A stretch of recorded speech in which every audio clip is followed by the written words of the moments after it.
Pada Hari Raya Idul Adha 1446 Hijriah, Muhammadiyah Kota Palembang memberikan kebebasan waktu bagi jamaah yang akan melaksanakan penyembelihan hewan kurban setelah melaksanakan sholat Idul Adha maupun pada hari selanjutnya.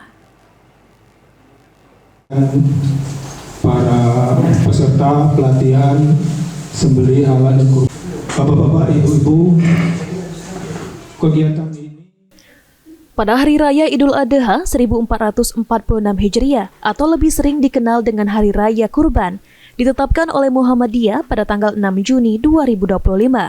Ketua Pimpinan Daerah Muhammadiyah atau PDM Kota Palembang, Profesor Muhammad Mawangir mengatakan, untuk waktu penyembelihan hewan kurban, pihaknya memberikan kebebasan kepada seluruh jamaah yang akan melaksanakan penyembelihan setelah melaksanakan sholat Idul Adha maupun pada hari-hari berikutnya.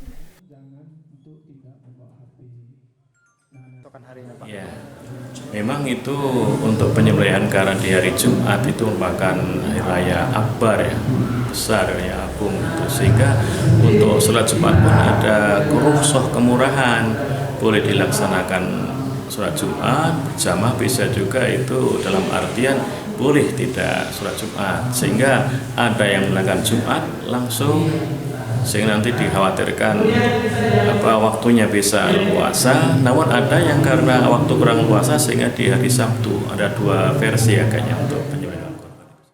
Sementara itu, Dr. Hewan Safrizal mengatakan, saat penyembelihan hewan kurban ada beberapa syarat yang harus diperhatikan oleh setiap juru sembelih, sehingga hewan kurban yang disembelih sesuai dengan syariat dengan menghasilkan daging yang sehat dan halal.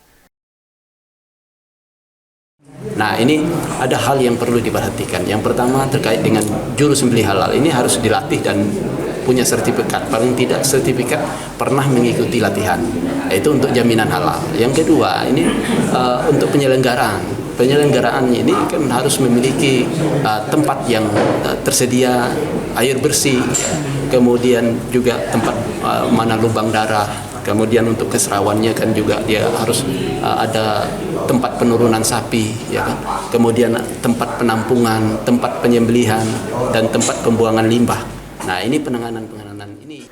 Untuk itu, setiap masjid harus memiliki perwakilan juru sembelih yang bersertifikasi untuk menjamin kehalalan hewan yang disembelih, serta memperhatikan tempat dan proses penyembelihan hewan kurban.